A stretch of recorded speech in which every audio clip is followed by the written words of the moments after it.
Welcome back to the NoFX podcast. This time around, we are getting to another new set review, considering that Eldraine pre-release just happened this past weekend. It is releasing in stores within the next couple days from the time of this recording, so we're trying to get it in before it's fully out, before everybody knows every single card inside and out. And honestly, between the two of us, we don't know the cards inside and out just yet, but we did manage to pull together a list of, as usual, our honorable mentions, and then a top 10 cards that we think are going to see the most play. And in this case, I'm feeling like we might be wrong on some of these, but it's really hard to tell. This set's power level is kind of middling. It's not like a ton of really powerful cards. Like, I feel like we got spoiled with Lord of the Rings, even though that's not a standard set.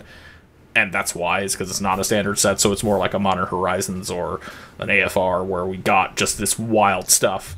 In this case, we've gotten some things that look very much like CEDH cards, and then we've gotten a lot of this mid stuff where it's like, maybe there's a list here, maybe there's a list there that'll use this card, but as far as like them being staples, there's not a lot. That's our opinion. I'm sure if you are, connoisseurs of watching this sort of content, then you've probably already heard opinions from other players and content creators and whatnot, so maybe there's some stuff that they found that we didn't, but, we do our best to try and sift through the bullshit so you can kind of keep your eye out for stuff that's worth playing, and we give our reasoning for that. We didn't have any feedback on our last episode, unfortunately, so, again, if you have feedback on what our opinions are that suck, or what you agree with, or whatever the case may be, please leave us YouTube comments. It really helps support the channel, get us to grow, and we enjoy responding to your commentary. So no housekeeping there, nothing else. Do you have anything else that you'd like to share, just generally about your thoughts on the set before we dive in? I'm in agreeing, we talked about this, that there's maybe a little less here for our CEDH format than some of the other sets. There are some diamonds in the rough, and we're going to talk about some cards that I haven't heard anybody talk about, but I'm okay with it being a little bit powered down for a bit of a breather, for fuck's sake. Yeah. Wizards of the Coast is full bore ahead with every set, as they always are, and I'm already seeing spoilers for the next two things that are coming out, be there Lord of the Rings holiday shit or Doctor Who stuff or whatever, so I'm okay with it being a little powered down. I don't think every set needs to be, 50 new bangers to the format, and I think you agree with that 100%. So other than that, that's all I got. I'm ready to dive into some of this, and let's get the shit show started. We actually, I think at this point, have more honorable mentions than the official list cards. So we'll try to break these down and go through them a little quickly. So get it started. First one we put on our honorable mention list, Moonshaker Cavalry. It's 5 triple white, and it's a flying spirit knight. It's a 6/6, and when Moonshaker Cavalry enters the battlefield, creatures you control gain flying and get +X/+X until end of turn, where X is the number of creatures you control. So it's the white wannabe Craterhoof Behemoth, basically. So I put this one on the list because I have one deck in particular that it's a slam dunk in, but generally speaking, I still think that it's not bad in like white X decks, like maybe 2-color, where they are looking for an additional finisher. Maybe they're not in green, because white has a propensity to make a lot of weenie tokens. So if you have a big board of little small shit, or even hate bears, this could be the finisher at the end. A lot of Stax decks will play Elshnorn. They do play that more so because it clears the board as well, but in this case, making a huge amount of creatures, making a large amount of creatures huge, and then also giving them flying to go over the top of everything else could be the finisher that your Stax decks needs. So I can see this being played in other places. I've put it on considering in a couple lists, but the main thing that I was looking at was, okay, I have a spirit deck. It's Millicent. This is a spirit, so it does the spirit thing, but then it also gives anything that is in my deck that isn't a spirit flying. It just seemed like a slam dunk, and that's the place that I'm most excited to put it, but that is kind of a fringy list, and every time I bring it up, I try to say that because it's not top end competitive, but it's a fun deck, and I could see this going in a few other lists. Like, if you're in Mardu, you're not on Turbonauz or whatever, but you're on like a Staxy game plan or whatever, and you don't have access to green, this could be your thing that ends the game for you. And it's, it's expensive, but if you're in a Staxy list, you're probably going to get to that mana total anyway, so Yeah, might be I worth a might shot. look at it in something where there's like night creature types matter, because I know I need to go back and revisit some of the old ones. There are a few where that could be relevant, so being that might be a thing. But yeah, that's really all there is to say about it. Let's move on to the next. Virtue of Knowledge. It's 1 blue and 4 for an enchantment. If a permanent entering the battlefield causes a triggered ability of a permanent you control to trigger, that ability triggers an additional time. And it's also got the adventure side of it. It's Vantris Visions. I'm probably butchering the name. 1 blue and 1 for an instant.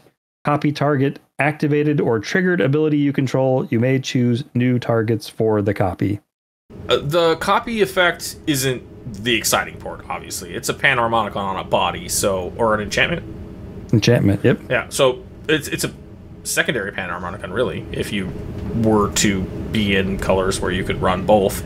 There's a ton of different things. There's ETB triggers, LTB triggers, combat triggers, cast triggers, blah, blah, blah, blah, blah. Like, there's a billion triggers on CDH cards, so doubling those up, not a bad thing. It's an enchantment, harder to remove, not a bad thing. It's a little expensive, sure, but then it's also the copy spell on top of it. So like 1 blue and 1, yeah. I mean, so if you're in a dog shit list like Krark or whatever, you know, like you get another copy, and then you know, later on you can get Panharmonicon triggers on all your bullshit and take 30-minute turns and annoy all your friends. Perfect.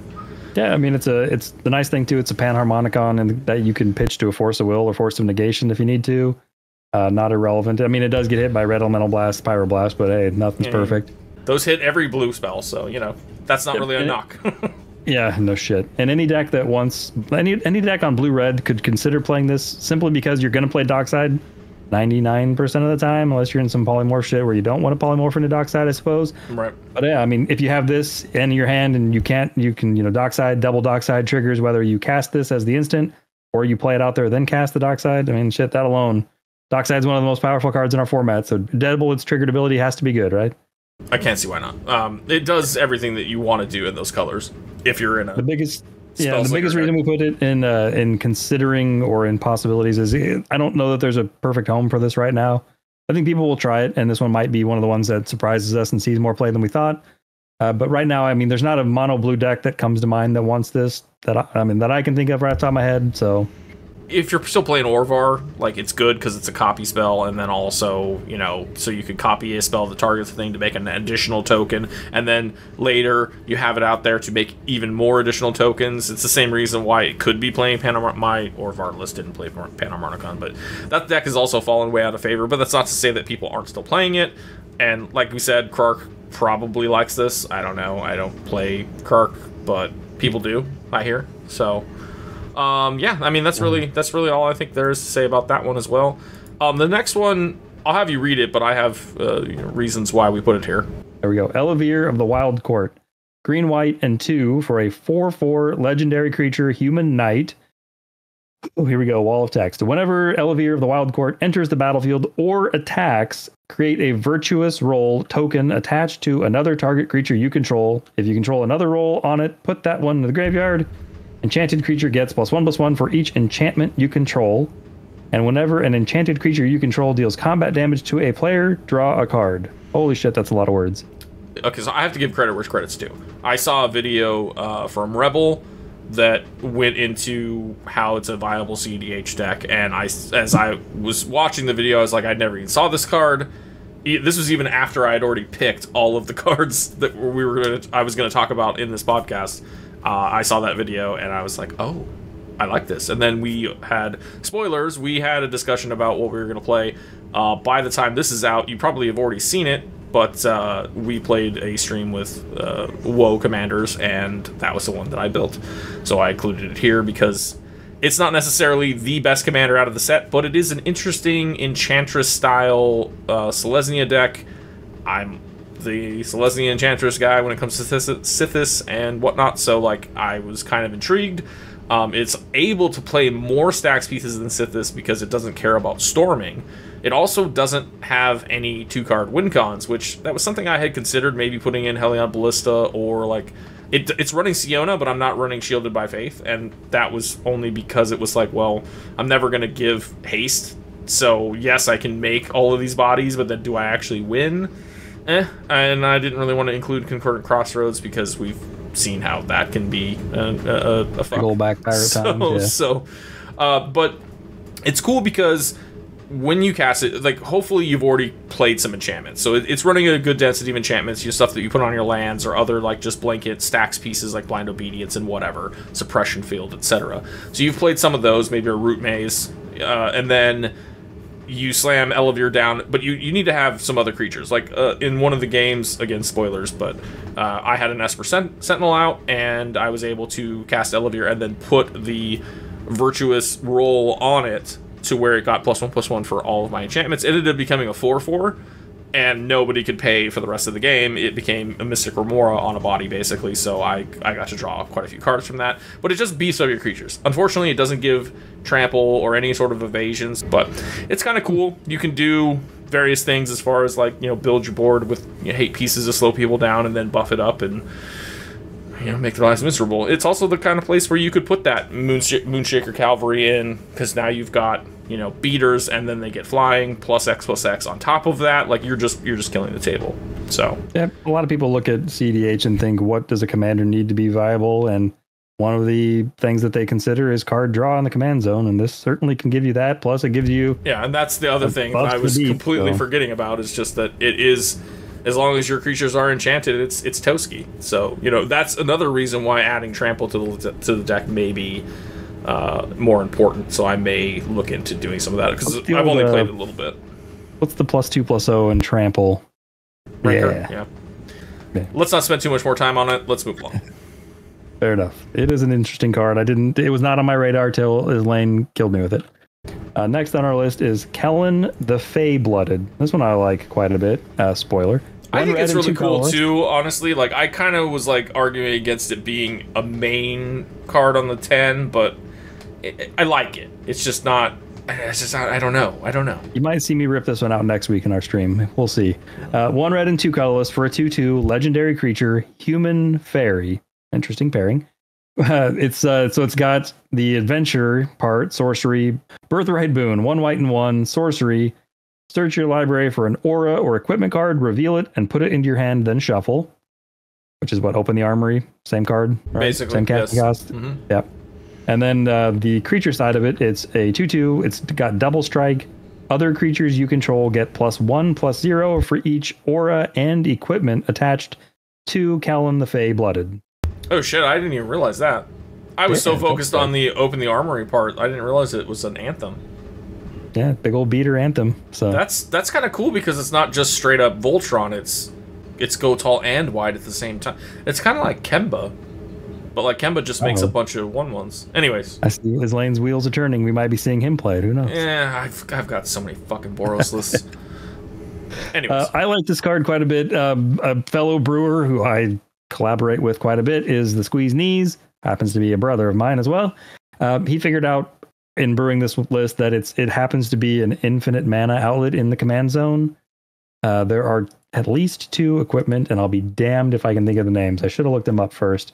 But there are 2 to play it. One's 1 red and 1, some kind of mask, and the other one's just 2 colorless to play it. They both make a creature attached to it, blah, blah, blah. But what they read is sacrifice equipped creature, deal 1 damage to target creature or player, or target anything. I don't remember the exact wording. Anywho, long story short, if you can create infinite mana in Boros, which there are multiple ways to do, you could cast the Birthright Boon, 2-drop 1 of those equipment, cast it, cast Kellen infinitely from the command zone, equip him, sack him, deal damage, wash, rinse, repeat, boom, you're dead. The only one I'm seeing, so I'm looking at his list, the only one I'm seeing is Mortar Pod. I think that's the Mortar Pod is the one he ended up going with. I think he ended up cutting the second one. It's a 2-mana artifact equipment, has living weapon, so it makes the germ, and then this attaches to it. And then equipped creature gets +0/+1 and has sacrifice this creature. This creature deals 1 damage to target creature or player. So it comes in as itself, or as a germ with that attached. Then you sack the creature, you ping someone, and then you continue the loop from there. Yeah, you cast Kellen as a creature, attach it, sack him, cast Kellen as a creature, wash, rinse, repeat. Yeah, I mean, that's kind of where I was intrigued by the deck. I looked at this card initially and thought, interesting, you have a tutor in the command zone in Boros. Can't be a bad thing, right? There are plenty of strong auras, like do Splinter Twin weird shit with the deck and such. There's simply fucking Dranith Magistrate just shuts it off. completely. Fair. You know, so. Fair. So yeah, this does quite a bit in Boros. I think it's cool. The only problem I have with it is that it doesn't have so the last two Boros decks that I built were Naali and Queen Kayla, and both of those had card advantage, and I think that's what made them viable. This is a different axis completely. It's cool that there are. I don't see this being better than Cole. Cole's just gonna go faster, do the thing faster, harder. But it's a cool offshoot. It's a cool tangent in that regard. So it's similar to Queen Kayla versus the Winota type argument, right? Which is definitely similar. Different. Yeah, I get that. Yeah, we'll see. I think this one I might play it on the next stream. I think it's an interesting pairing or an interesting build, and it's an adventure in the command zone, so it's kind of cool. For me, this one almost made the top 10 too, so who knows? Maybe it should have. Who knows? It's close. There's a lot of these that are pretty close because it's just really hard to evaluate something you haven't really played with yet. It's not obvious if it's going to be broken or great, but yeah. Up next is Hilda of the Icecrown. A blue, a white, 2 colorless for a 3/4 human warlock, a legendary human warlock. Whenever you tap an untapped creature an opponent controls, you may pay 1 colorless, or 1 generic, sorry. When you do, choose one, create a 4/4 white and blue elemental creature token, put a +1/+1 counter on each creature you control, or scry 2 and then draw a card. So, I put this one here, and it's, again, another Azorius commander that it's just super hard to find ways to win in Azorius. Yes, you can do, Displace Your Kitten with 3 fairy and a rock, and then draw your deck and then win with Thassa's, and that's about the best thing you got going for you. Or taking infinite turns is usually the other thing. Most of the time you're playing stacks and whatnot. I like this one because it had card advantage in the command zone, kind of similar to Shorkai, without the limitation of it being a vehicle and whatnot. But then it also gives you those options to make beaters and then also beef up your beaters across the board. So you spend a few turns playing dumb shit where you're tapping down creatures and whatnot. And honestly, I don't think they introduced them in here, but the stun counter thing is prevalent in this set, which is a counter goes on and it doesn't untap and then it gets removed and then it can untap the next turn. So you can do some of the. I don't know. Was there another set that had that? I can't recall, but it feels like it's an old. It's been a minute. They had stun, but I don't remember what the hell set it was in. Anyhow, so you can lean into that. You're gonna lean into some of the weird white spells that tap down creatures that are attacking you or freezing them or whatever terminology you want to use. You're gonna be playing. It's the Orvar problem where you're playing a bunch of trash cards that are gonna do something positive for your particular deck. And in that regard, I don't like that part of it, but I do like the payoff in the sense of, okay, I tap down your creature, I make a 4/4, and then next turn I tap down this guy's creature and this guy's or 2 of your creatures and make 2 more 4/4s, and then the one, because you don't have blockers, now this 4/4 is hitting you. And then, that just turns into a clock, because then eventually you're I have enough 4/4s, I'm just going to keep pumping them and pumping them and pumping. Is the 1/1 till end of turn? I can't recall. It is counters. No, you're okay. So then again, this is another deck where the Moonshaker thing kind of comes into play, where you can slam that down later on to give them the evasion and win the game. So I don't know. It's got some card advantage, which is also selection because it's a scry. It's not amazing, and that's why it's in the honorable mentions, but I like it. It's something I might build, or if not build, I may put in the 99 of some other decks that could play it, because it is, just another way to get some card advantage or affect the board. I think it's really kind of pigeonholed in Azorius decks, though, because when you get to, Esper, you have other options that are just better. So why would you bother? My biggest problem with this card is that you have to pay the generic mana after you. I mean, you're already doing so freaking much to trigger the ability to staple on. Having to pay mana on top of it makes it a little rough. However, if you're an old school player that had the biggest love crush for Icy Manipulator, or if you want to dust off your copy of Opposition because that's your favorite card and you're a complete control freak, This is the commander for you to try. Let's go. Doesn't Let's that like it. also interact with like Mind Over Matter? It's tap or untap target artifact, creature, or land, so you can do your opponents. There you go. Yeah, that could be. I'm thinking the opposition's where you're at. 2 blue and 2, an enchantment. Tap an untapped creature you control. Tap target artifact, creature, or land. Yeah, no, I mean, I think. Well, does it trigger off of just tapping any permanent, or is it tapping creatures? Creatures. That sucks. But you already listed 3 cards that go in this deck that make it good. I might brew this. I love janky dumb shit. They put some Icy Manipulator card in the set that goes along with her. It's her Hilda's staff or something. The thing that pisses me off about this card is that whenever you tap an untapped creature, so if you're trying to tap a mana dork, they're going to tap it in response. That kind of irritates the shit out of me. Sure, but like you're still affecting the board in a sense. So sure. In that regard, I don't care. Anyway, look, we spent enough time on this one. Let's move on to the next. But you may see me brew this deck because it's kind of janky and up my alley. Freaking love it. I want to see it. I want to die to it eventually, probably. Maybe. That'll be my luck. It's a big maybe. Moving on, we've got Mosswood Dreadnite. This is one I think we both put on the list. It's kind of a medium. Probably see play in more 60 card formats than in our CDH format, but who knows? 1 green and 1 for a 3/2 human knight. It's got adventure again. 1 green and 1, 3/2 human knight. Trample, and when Mosswood Dreadnite dies, you may cast it from your graveyard as an adventure until the end of your next turn. The adventure side is Dread Whispers, 1 black and 1, sorcery, you draw a card and you lose a life. So, repeatable card advantage, because as long as you have the mana, it will never go anywhere else. It'll never... You play it... If it's in your hand, you play it for the adventure side, you draw a card, you lose a life. Then it's on an adventure. Then you pay to play it as a card. Then you either sacrifice it, attack with it, do whatever you got to do with it, and then it goes to the graveyard, and then you cast it on your next, after you've untapped, you cast it on your next turn, you draw another card, you lose another life. You're drawing a card every turn. Yeah, you're losing life, but maybe you're in a deck where losing life benefits you. You know, that could be a thing.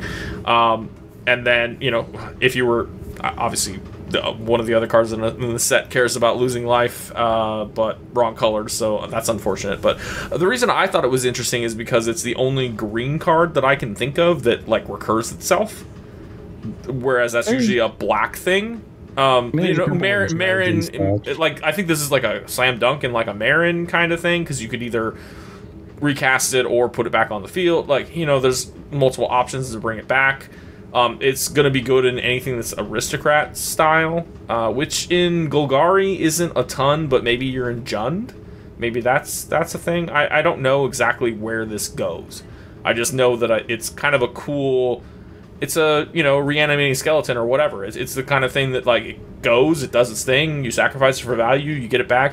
The place I would love to put it in is Sivris with Cloakwood Hermit, but unfortunately that's a pauper deck for me, so this is not legal. But if you were playing a Sivris, a Golgari Sivris list in casual or trying to make it CEDH, I don't know if that's possible, but, you know, this is a slam dunk there, so...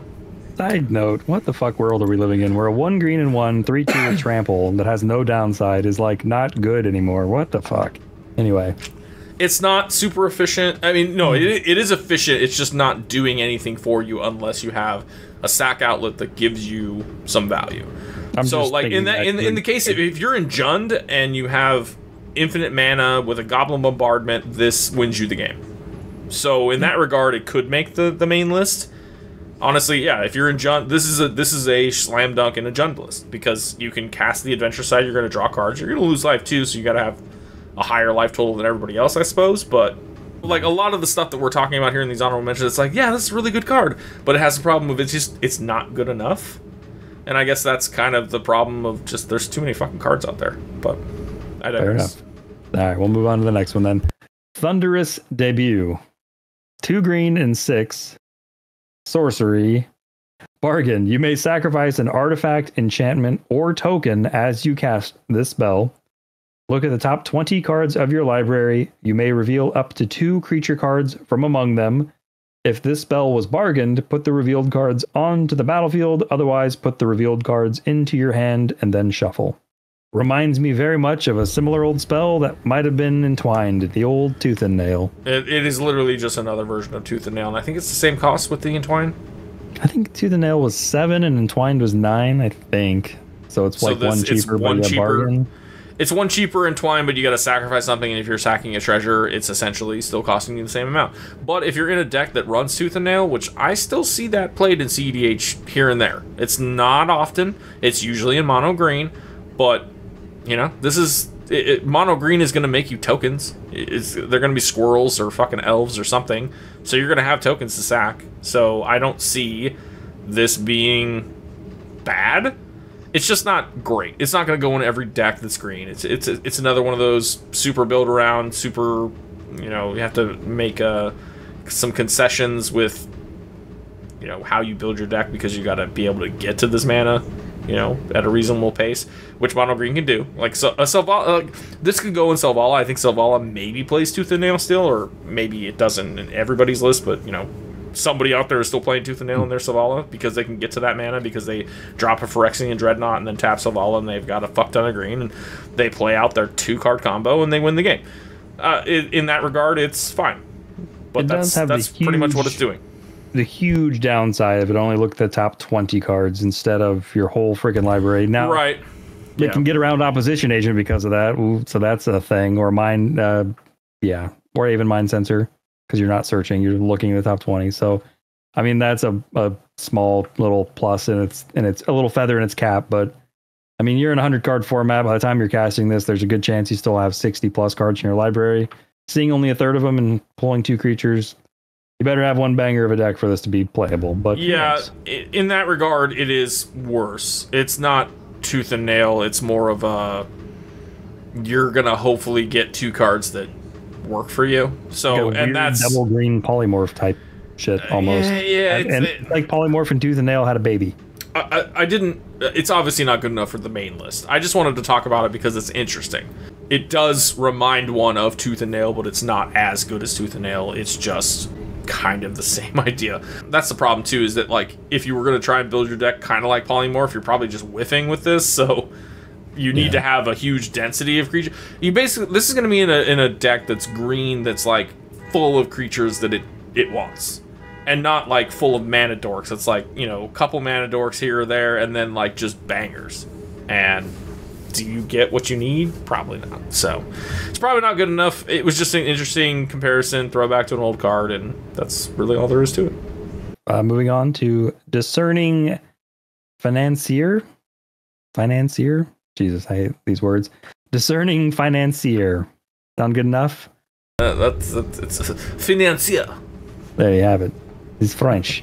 He looks French. 1 white and 2 color. Nothing against French people. Sorry if you're French. I like French fries. Go on. 1 white and 2 colorless. Freedom fries. They're freedom fries. Did you know the first French fries were not cooked in France, Lane? Yeah. It's a... Yeah. I don't know. I know the origin, but I'm not going to think of it right now. Yeah, they were cooked in Greece. Yeah. Sorry. 1 white and 2 colorless for a 2/3. 2/3 human noble. At the beginning of your upkeep, if an opponent controls more lands than you control, create a treasure token. And then it's got 2 colorless and a white. Choose another player. That player gains control of target treasure you control. You draw a card.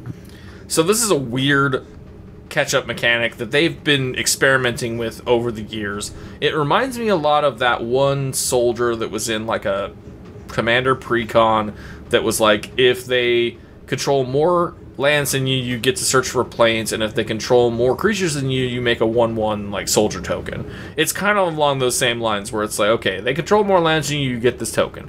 But then it's got this weird, like, give them a treasure and you draw a card. Like, you don't want to ramp anybody, but at the same time, like, you can give it to the guy who's missed his 3 or 4 land drops and just be like, here, I'll throw you a bone so I can draw a card. It's not good enough for most CDH decks, but I think in some mono white lists that need some of those catch-up mechanics, it might be okay.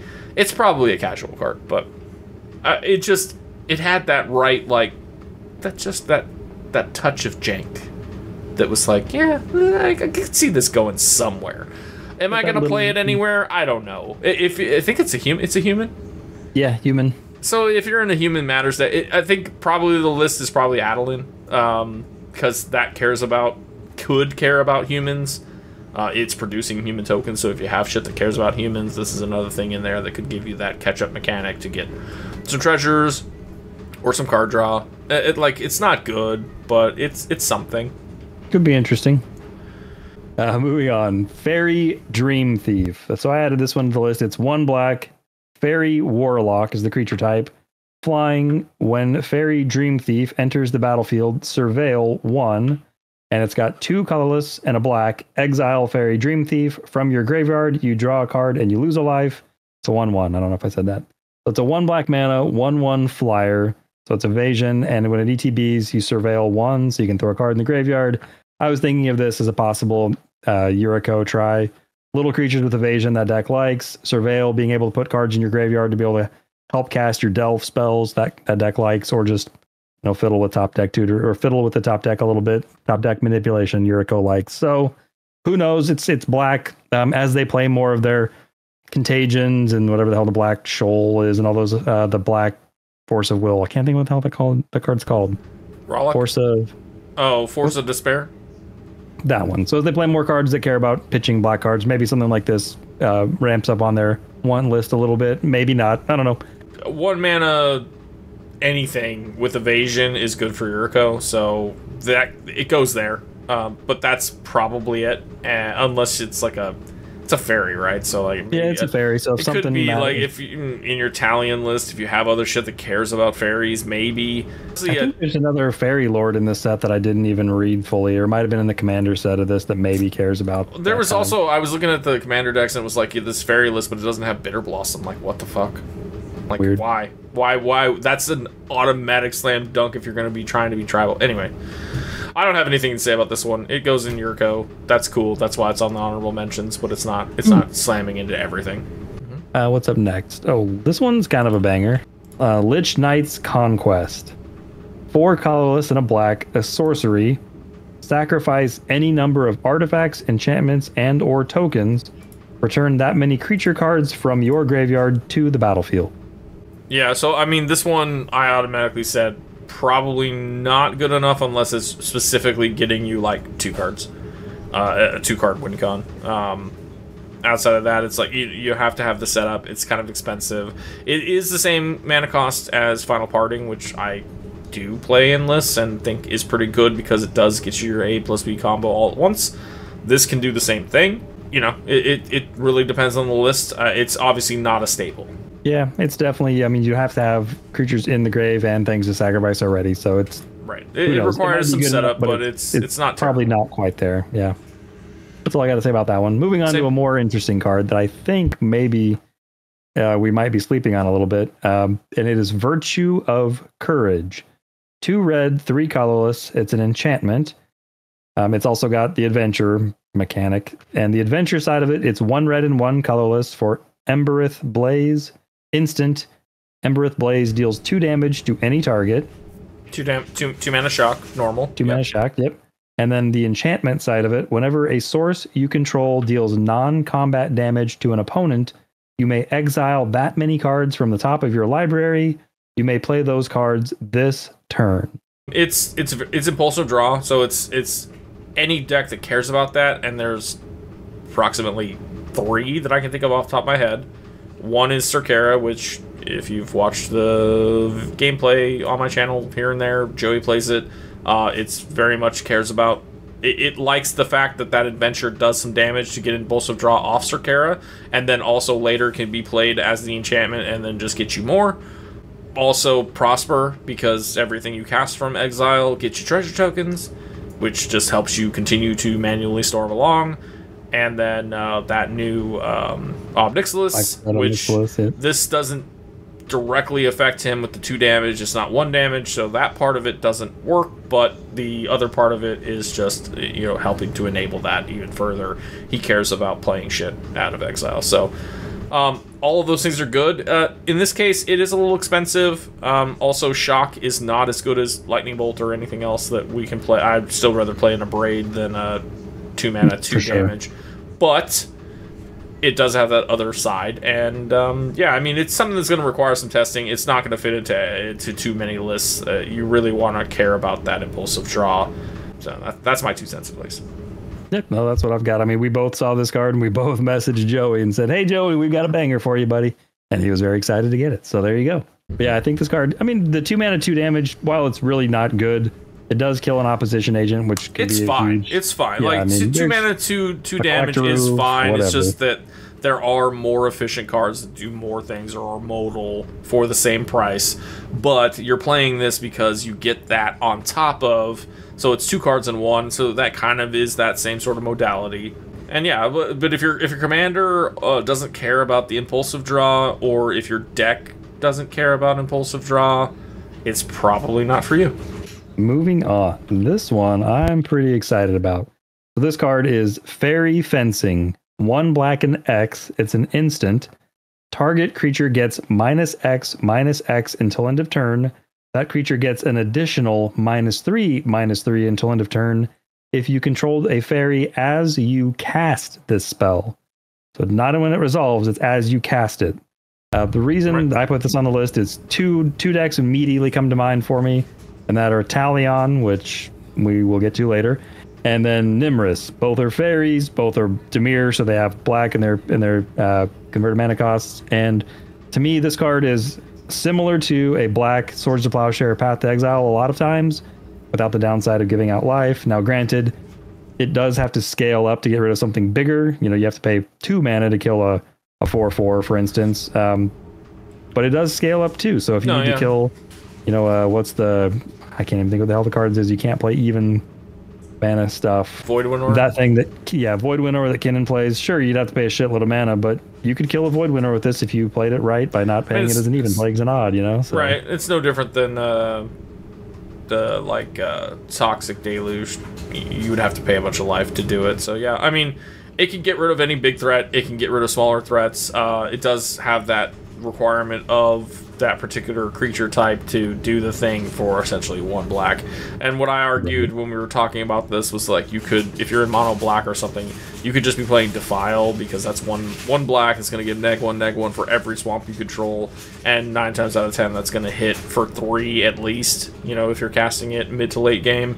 So there are other options that you may consider. Even Dismember, it's just -5, right? So, like, yep, for colorless and 4 life. Now, the reason I like this card, I mean, it's very favorable comparison to, like, a Cut Down, which is 1 black instant, destroy target creature with total power and toughness 5 or less. Yeah, it gets around that. It's probably same kind of thing. Replacement for Cut Down at this point. Yeah, it can kill bigger threats, and if you are in an ad nos list, it's only 1 pip, so you're not hurting yourself like a... True, yeah, it's not hurting you, and it's also... 4.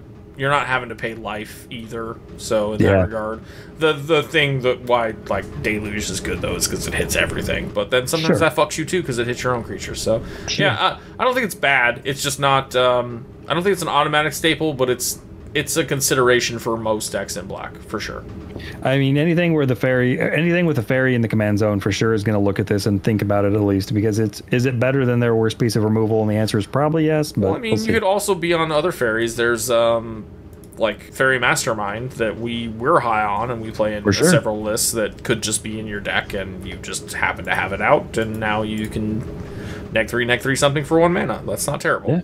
Yeah, and it doesn't care about the fairy being there when it resolves. It's as you cast it, you have to control fairy, so that you know that ahead going in what you're getting out of this one, so they can't just nerf you by killing your fairy in response. So I like this card quite a bit. Yeah, it's not bad. We have Ingenious Prodigy. That one is another mouthful of a card, if I remember right. It's 1 blue and X for a 0/1 human wizard. It's got Skulk, so this creature can't be blocked by creatures with greater power. And it's got Ingenious Prodigy enters the battlefield with X +1/+1 counters on it.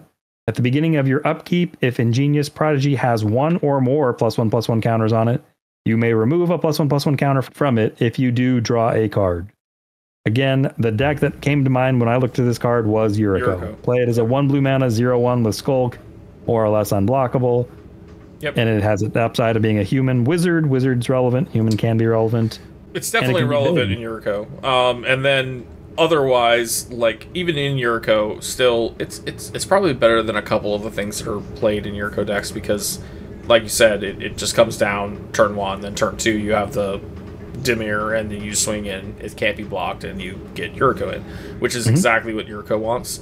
This one probably even better than the other fairy we were talking about, just because this one has the upside of late game, you could be like, okay, I cast this for, like, X equals 4, and now it's a 3/4 with the ability to remove counters to draw some cards. So yeah, I mean, if you have an infinite mana sink or something, it could be there. It's definitely, and relevant creature types being human and wizard. I don't think this card, again, it's why it's an honorable mention. I don't think it's a huge, buff to any deck that gets it that was looking for it, but you never know. This one might see some play.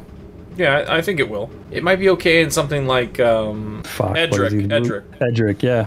It could see play there maybe too, just because it's like an invasive thing. Yeah, I mean, even playing it for 2 as a 1/2 with Skulk, it's going to probably not. I mean, you're going to know if it's getting through or not when you attack with it. Right. They So can't you flash can in a at 3/2 and least block. So you can at least get through, get some damage, or draw some cards off of it if it's later game. Like it might see play in a few different lists. If it's mono blue, it's probably decent too, just as a body that can draw you cards later on. So yeah, like in a zombie deck, cares that it's a wizard and it's a 1-drop, and sure. Yeah, maybe you could tap it to draw cards, and then later on, spend some counters to draw more.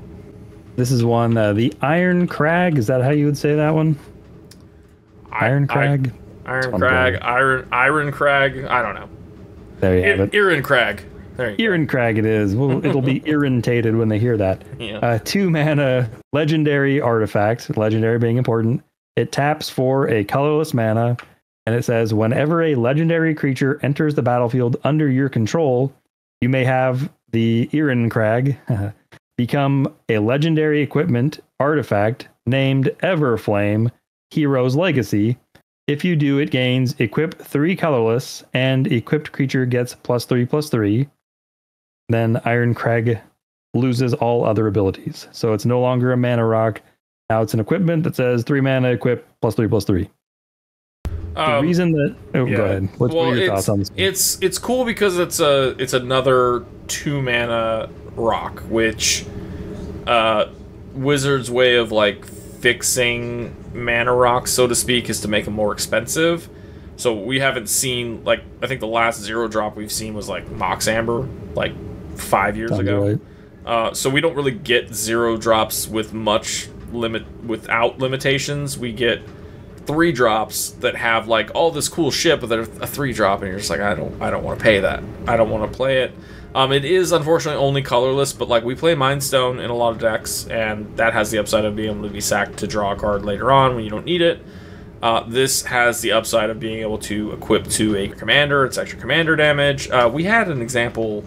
What's your Mardu guy? Your Mardu guy that cares about casting legends. Shanid. So I have a Shanid list. Also, both versions of Sisay may like this because their kind of legendaries matters. There's also that Abzan guy that cares about legendaries. I can never remember his name, but it was from like 5 or 6 years ago. Or Yoshimaru. Yeah. So there's a few things out there that care about legendaries, and in this case, with Shanid, it would be if Shanid's on the field, it cares about anything that's legendary. Cast a legendary spell. There you go. Land or legendary spell, yeah. So it's already playing stuff like Shizo, Death Storehouse, Okenzan, Takanuma, Urborg, Minas Tirith, fucking Ganjo, yada yada, and then it's playing a ton of legendary creatures. It's playing a couple legendary artifacts. This would be another one to slot in there. So when it gets played, it draws you a card. That's great. It's also making mana for you, so like you can use it for whatever that may be. And then Shanid itself has Menace, and then it also gives all my legendary creatures Menace, so you attach this to anything that's a decent... I mean, Shanid's 2/4 already, so making it a 5/7, not bad. 5/7 with Menace, or any other legendary creature in your deck. It's not, obviously, like, the best thing we've ever seen, but... I like modality. We talk about that all the time. The ability to have a 2-drop mana rock for early game, and then have a weird attach this to something and swing for big damage isn't terrible. You know, sometimes you need those extra couple points to get commander damage in on somebody if you're that kind of deck. So here we are. Exactly. Yep. Again, not great, but who knows? Might see some fringe play. Yep. The last card we had on our possibilities is Stroke of Midnight, and it is 1 white and 2 colorless for an instant. Destroy target non-land permanent. Its controller creates a 1/1 white human creature token. So this is a 1-to-1 comparison with Generous Gift, which just notably got downshifted to common. They both cost the same amount of mana. Generous Gift says destroy any permanent, so it can also hit lands, which is its upside. But its downside is gives them a 3/3 elephant. In this case, it's the same thing, but you can't target a land, and instead they get a 1/1 human. In that case, I feel like it's slightly better because... So the reason you would run Generous Gift is that because it can hit lands, and that's why you would include it over something like a Path to Exile. Instead of giving them a land, you're taking a land away, but you're giving them a creature. Like, Generous Gift was a card that I think when it first got printed, we played in CDH, and then people quickly were like, yeah, it's just too much mana. Same with Beast Within, you know, unless you're in mono, like mono white, maybe you're playing Generous Gift, maybe you're playing both of these, honestly. But most of the time when I've played Generous Gift, I've not hit a land, so being able to hit anything else is fine. It's going to hit the stacks piece that's killing you, and it's only going to give them a 1/1 in return, which is probably not doing a lot for them, so in that regard it's fine, but it's not amazing. It's just, it was notable because it was like, oh, this is... When I first read it, I thought it was the same exact text as Generous Gift, and I was like, oh, this is just a better Generous Gift, but it's not. I wish this cost 2 mana, because if it did, then I think it sees a lot of play, but... Agreed. Here we are. But at 3, it's probably sitting with the Generous Gift on the outside looking in, unless maybe you're in mono white, maybe you try it. Yep. That is all of our honorable mentions, which was way too many. But now we have our top 10, which in no particular order. We're not saying one card is better than the other. These are just the ones that we thought were the most impactful and would probably see the most play in other lists, you know, several lists, or are their own sort of commander that is going to be popular, at least for the time being. Whatever the case. Take it away, Kurt. Cool. And we'll caveat this saying we had a really tough time picking 10 cards that we think will actually be impactful.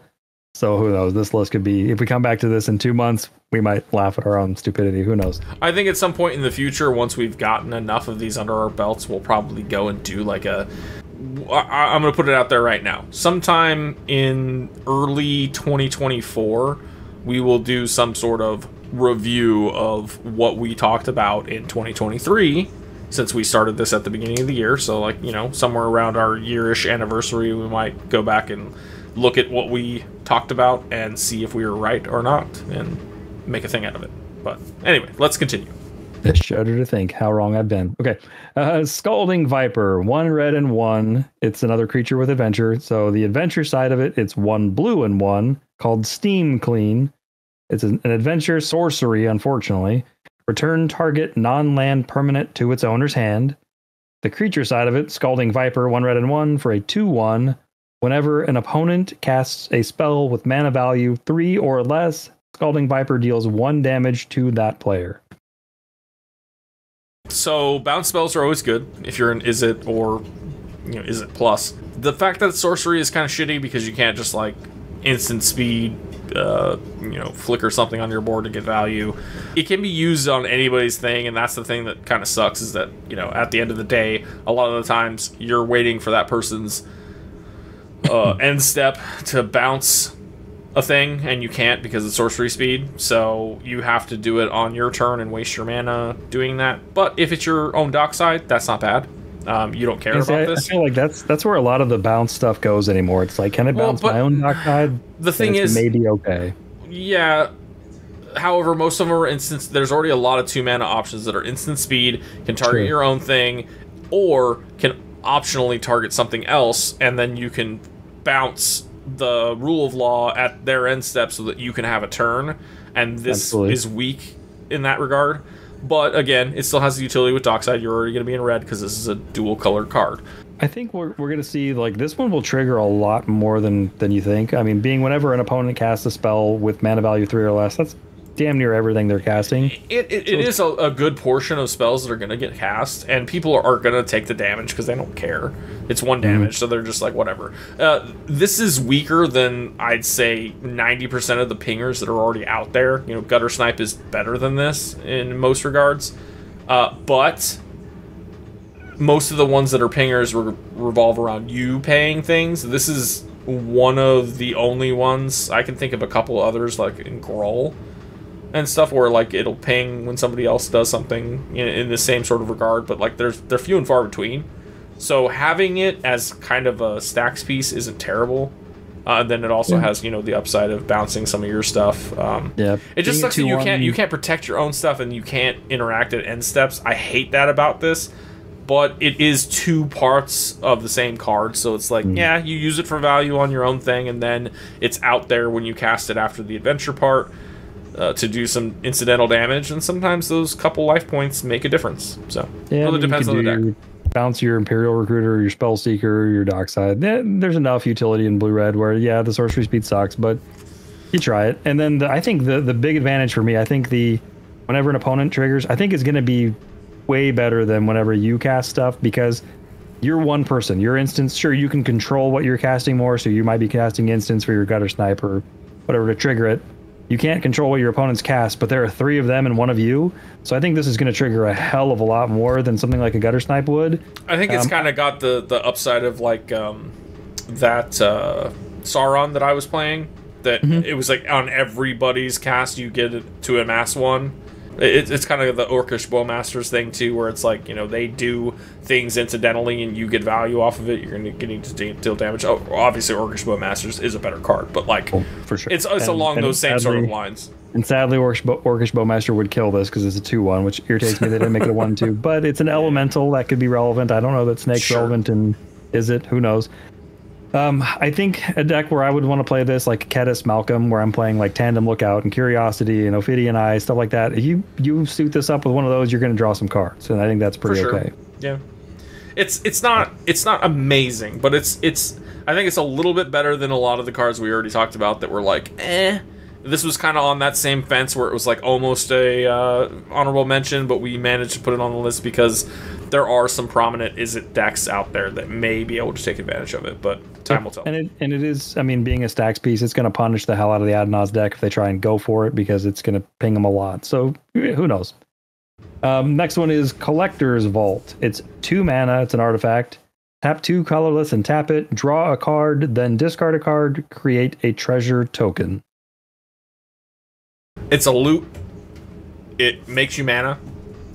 It essentially costs 1 to activate. It's 2 to cast, right? 2 to cast, 2 to activate. Yep. So it's on that same curve as most of your mana dorks that you're willing, or your mana rocks that you're willing to play.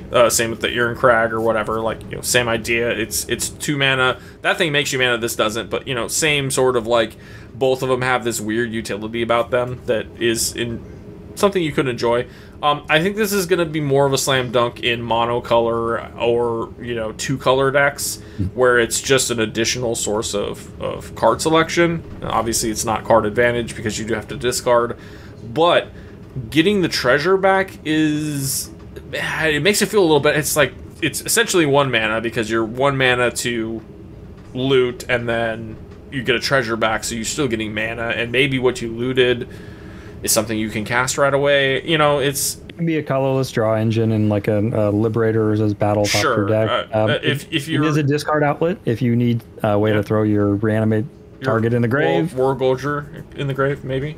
Yeah, could go in those kinds of decks. I mean, decks that I'm thinking about this now that you mentioned that would be the Abdel Adrian Gorian's Ward, where I sometimes get him stranded in hand. Maybe this is a deck where I look at that, where I can see it. Dump his ass in the grave. I mean, Evelyn's kind of tight on slots. I don't know that this replaces one of the mana rocks that's in there, but I'm already running Insolent Neonate, and then there's a Falcon Wrath something or other that are both basically they're both pay something, sack it to draw and discard.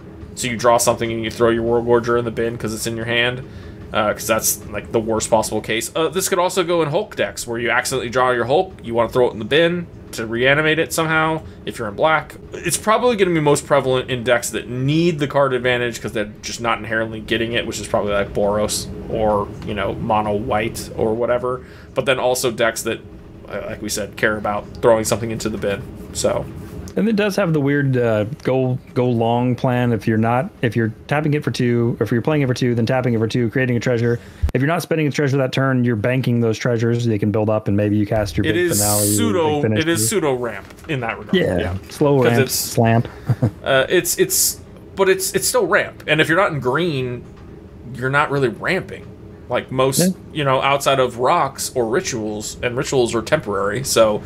Most decks require rocks to ramp, and this is a rock that's going to give you more rocks. And if you're, you know, running Mayhem Devil and shit, like maybe you bank a bunch of these, then you slam your Mayhem Devil and sack a bunch of them to kill somebody or kill the Razaketh or whatever. So, there's part of me that's interested in trying this in mono blue Urza card selection, and it ramps hard in that deck. It's ramping you because each treasure taps for blue. Yeah. It is unfortunate that it's not like. There's another card we're going to talk about that does something with food that, you know, it would be the Urza is really the only thing that does that. But you don't even have to be playing mono blue Urza, because I'm playing a couple lists that are multicolor that run Urza in the deck just because they create a bunch of tokens that can be tapped through Urza. So like you could be running it in an Is It list that's what's that? There's a couple of green one. There's a food background. No, that I know there's a green one that lets you tap artifacts for mana, but maybe it's non-token artifacts. Myria, something like that? Oh, yeah, Myria. She's Gruul. Tap an untapped non-token to create a green. Well, that's unfortunate. There's another one that's got background that taps... What is that one? So I found the card of the creature I was thinking of that's got the choose a background. It's the Jaheira? Oh, yeah. Friend Jaheira. of the Forest? Yeah. Yeah. It says tokens you control have tapped out of green. So it's essentially, it could be mono green or mono blue. Either way, you've got a thing that's making your treasures tap for that color, and if you're in that monocolor, treasures don't matter, and having them as permanent. The only thing, yes, you're feeding Dockside, but the plus side is that if somebody slams the Dockside, you can sack them all and float a bunch of mana and maybe do something, maybe not, but they're gone. And so the slow ramp doesn't really punish it. It does suck if you were to go 2, 3, 4 turns, you know, bank all these treasures, and then somebody drops a Dockside and you have to sack them. That sucks, but you know, that is kind of what you're working with when you're playing those types of decks. So yeah, I don't think it's bad. I don't think it's bad. It's obviously not like the best, most busted door or rock that we have out there, but it does a thing, and it kind of fills a niche that some decks might need. So for that reason, it's on the list. Next on the list, we have Tenacious Tomeseeker. It's a weird word. As if every card in Magic isn't weird. Tenacious Tomeseeker, 1 blue and 2 colorless for a 3/2 human knight. It has the bargain mechanic, and when Tenacious Tomeseeker enters the battlefield, if it was bargained, return target instant or sorcery card from your graveyard to your hand. So this is essentially an Archaeomancer for 1 less mana, but has the clause that you have to... So wait, what does it do if you don't bargain? It's just a 3 mana 3/2. Okay, so the bargain is... Okay, so that's what makes it essentially the same as Archaeomancer, because if you did, say, sack a treasure, you're still paying essentially 4 mana for it. But decks that want that, with Mystic Sanctuary and blah, blah, blah, they're doing infinite turns, so they're doing, you know, whatever the case may be. Peregrine Drake, you know, loops to make infinite mana. There's a lot of different shit you can do with Archaeomancer loops, so this is another version of that. There's also, like, Shipwreck Dowser and, like, a couple others that cost, like, 5 mana, which is absurd, but, like, those mono-blue decks that are doing this kind of shit want that, so they don't care. This is a cheaper version, and it allows you to sack anything. So like if you have a food token and you're like, I don't give a fuck about that food token, that's gone, I'm gonna return this thing to my hand. Boom boom. It's a powerful effect that's already been seen in competitive play on other cards that is arguably more aggressively costed. Obviously you have to sack something, but if you're not sacking something that creates mana, it is cheaper. It's no different than playing a Village Rites. You gotta pay the black mana, you gotta pay the fucking sack creature clause to draw the 2 and lose the 2 life. So, I mean, those see play in decks, too. So, you know, it's right on that line. And if you are on something that wants to recur an instant or sorcery as part of a loop, this is going to fit right in there. Obviously, the problem is that, yes, as part of a loop, you have to sack something. So it is not going to do it infinitely, but if it is just a thing where it's like, get back an extra turn spell, that's good enough. I think it's going to see play. What do we have next on our list? We have Agatha, not the Cauldron, but the Agatha creature herself. Agatha of the Vile Cauldron. It's a green and a red human warlock legendary creature, so it can be your commander. It's a 1/1. Activated abilities of creatures you control cost X less to activate, where X is Agatha of the Vile Cauldron's power. This effect can't reduce the mana in that cost to less than 1 mana, and she has the ability of 4 colorless, red and green. Other creatures you control get +1/+1 and gain trample and haste until end of turn. So the first time I saw this card was I overlooked it when I was looking at cards to put on this list, but we again decided to play some commanders from the new sets, and Joey ended up playing that deck, and as he played it, I saw kind of, okay, this is what it does, and I understand now. You can play out a shitload of creatures, and it's not a tap ability for the pump, and it gives trample, so and haste. So I mean, all relevant keywords.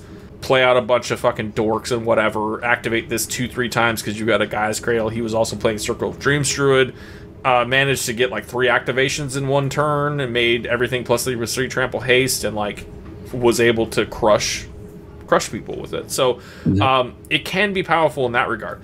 However, something that I thought about earlier that we talked about prior to recording is that it's basically another Biomancer's Familiar or Training Grounds, etc. Like, it reduces cost on activated abilities. So this not only would work with like a Zerta, if you're in a Thrasios, like she can't reduce to less than 1, which the other one's just reduced by, what, 2, I think? I think Biomancer's Familiar does the same kind of thing. I don't think it can make it less than 1 either. I'm gonna look.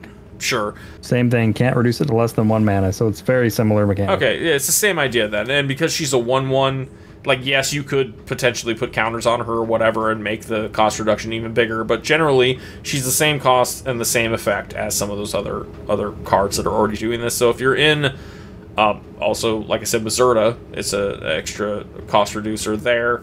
If you're in Dawnwaker Thrasios, which is Thrasios Bruce, you're in the colors, this can go right in there, and then it's gonna, reduce your Thrasios activations ever so slightly. So it's essentially another version of that, and in that regard, it's gonna see play most likely.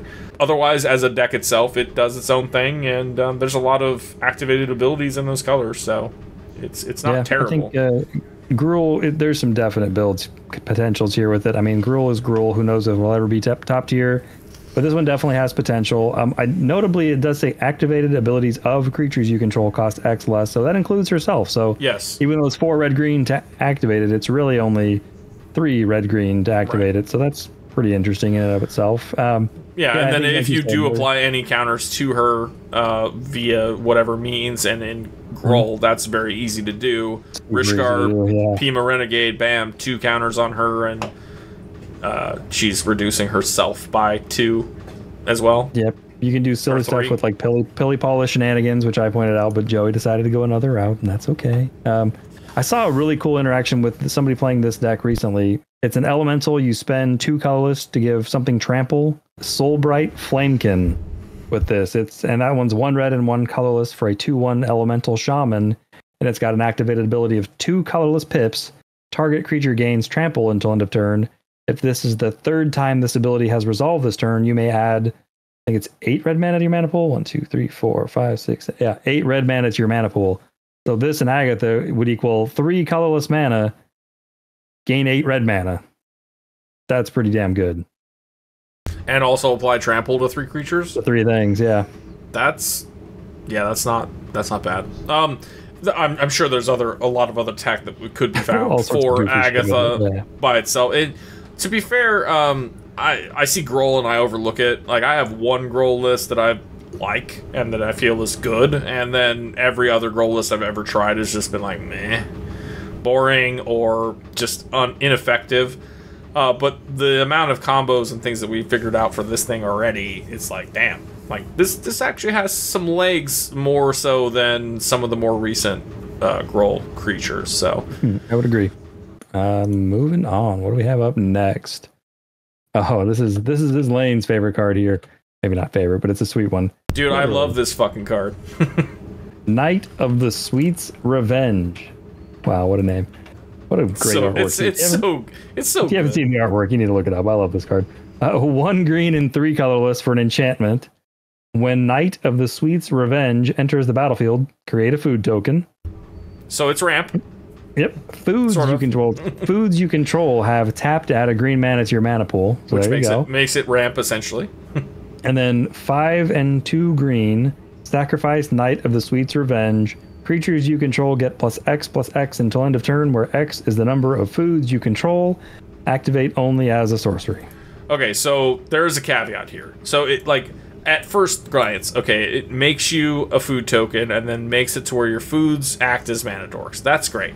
And then it also has like an overrun effect for the number of foods you control. So the caveat here, though, is that foods haven't really seen a lot of CDH play. And foods also generally, like, gaining 3 life, like, doesn't fucking matter. But there are cards that do create food tokens and or interact with food tokens, especially from the Lord of the Rings set. I think this is like kind of a slam dunk in Samwise Gamgee in particular, which your brother played on the stream, and it does a thing with, like, it's like every creature ETBs I think makes creature food. ETBs makes food, yeah. So for this, it just turns all of those foods into mana dorks. And that's fucking incredible. And then if later on you want to use those foods to then tap into this 7 mana, sack it, and do an overrun, it can get you there.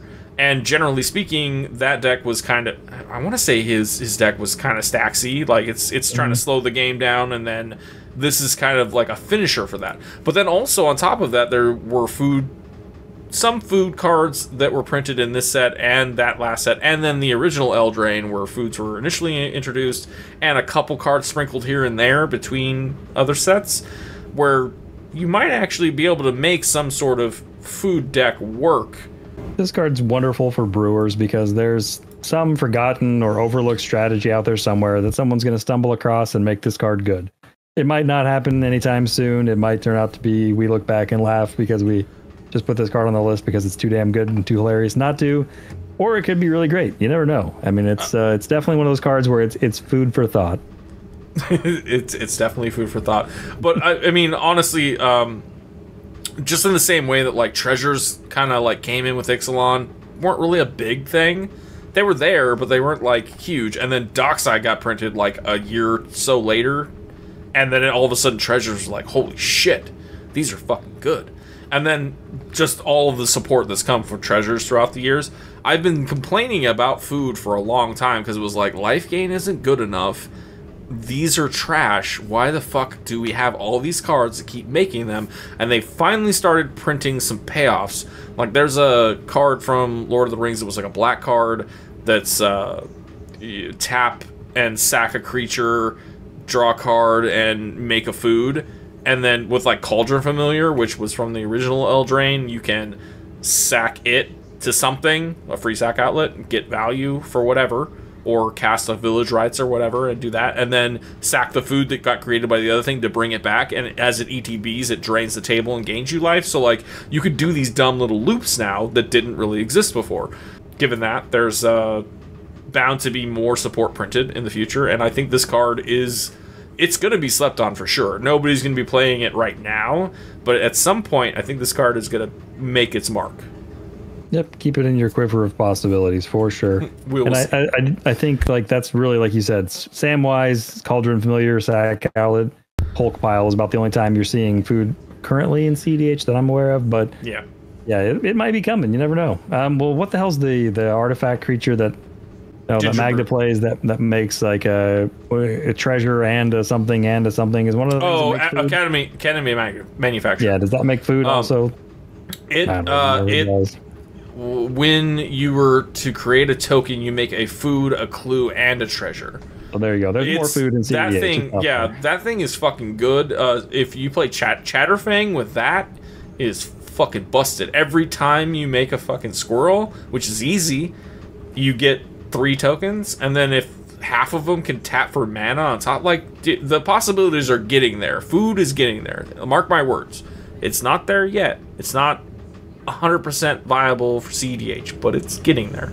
And it will get there eventually, to the point where we're going to be like, all these cards now make sense.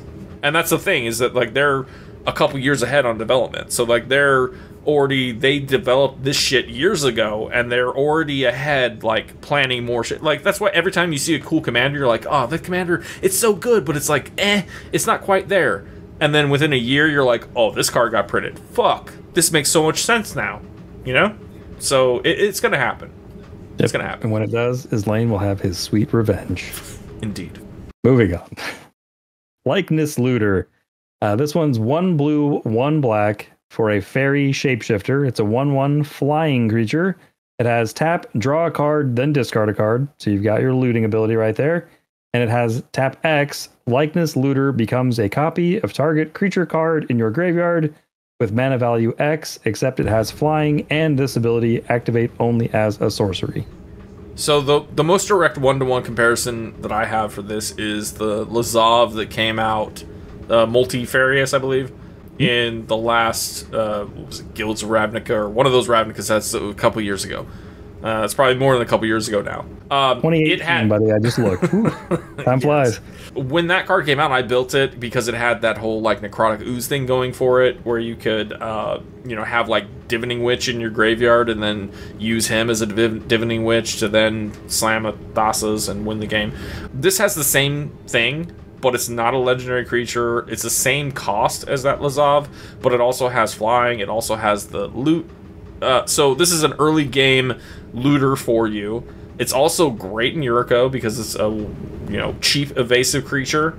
It's going to draw you cards. You are discarding as well, so it's selection, which is less good, but still. And throw the creature in the grave you want it to become a copy of. So if there's some weird, what's the black creature, Phage? If you want to put Phage in your graveyard, then have this become a copy of Phage and kill somebody, go nuts. Yeah, I mean, there's a lot of things that you could do with it. It having that clause, it does suck that it costs the mana, but like it just having that clause of being able to make it anything in your graveyard is pretty good, because you can, in these colors, you can entomb very easily. You have reanimates, you have all of that stuff, and then again, it's a 1/1 flyer that comes down. Not as early as you would like, but it still comes down and is, because Yuriko still plays some other ninjutsu creatures, so they probably won't play this because they want to turn most of their dorks sideways to combat instead of discard draw. But hey, you never know. Today's today, tomorrow's tomorrow. It's this would crack a doomsday pile. It will, and yeah, maybe it's not exactly a Yuriko card. It's in those colors, but it's a great card in any deck that is trying to do Necrotic Ooze type stuff. So if you're in that kind of list, it'll go in. And being a fairy, they're giving so much of the fairy. What's the new word? I can't think of the word. Creature type? Yeah, but the support for it. It's not tribal anymore. It's theme. Typal? Theme. I don't know. Whatever it is. It's theme. That's what it is on Moxfield, at least. Cool. There you go. They're giving a ton of support to fairies in this set, so that's kind of cool. Yeah. But who knows? And like I said, the fucking precon didn't even come with Bitter Blossom, so like there's old support for fairies. Either way, let's move on. This one's getting a little bit more of the meat and potatoes of this set, perhaps. This one is Agatha's Soul Cauldron. I don't remember who it was that said it, but I have heard that this is the best card in the set. 2 colorless mana, legendary artifact. You may spend mana as though it were mana of any color to activate abilities of creatures you control. Pretty good. Creatures you control with +1/+1 counters on them have all activated abilities of all creature cards exiled with Agatha's Soul Cauldron. Tap it, exile target creature card from a graveyard. When a creature card is exiled this way, put a +1/+1 counter on target creature you control. So it is more along the lines of the Necrotic Ooze thing. It also automatically wants to go into an Agatha deck because it makes it easier to activate her ability because it's cheaper. and you can, you know, Mana of any use color. you can use a green to make a red. It also reminds me a lot of Maresil. I don't know if you remember that. It came in the same precon as Kess. It was the Anala deck. Pretender or something like that. Maresil the Pretender. It has, like, you exile a thing and it gets a cage counter, and then Maresil has all the abilities of everything that had the cage counter on it.